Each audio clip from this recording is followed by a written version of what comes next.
যে সব সময় এরকম ইস্তেগফারের সাথে লেগে থাকে, আল্লাহ তাআলা তাকে কোনো বিপদে আটকান না, সে জীবনে আটকাবে না।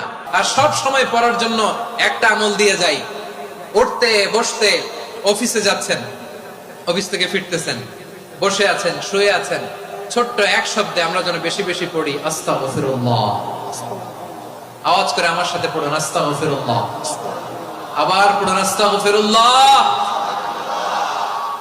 আল্লাহ রাসূল সাল্লাল্লাহু আলাইহি ওয়াসাল্লাম বলেন, মান লাজিমাল ইস্তিগফার, যে সব সময় এরকম ইস্তিগফারের সাথে লেগে থাকে, জাআলাল্লাহু লাহু মিন কুল্লি যিকিন মাখরাজা, আল্লাহ তাআলা তাকে কোনো বিপদে আটকান না, সে জীবনে আটকাবে না। যে কোনো বিপদে আল্লাহ তার রাস্তা বের করে দিবেন, way out, you will get a way out and solution. সুবহানাল্লাহ।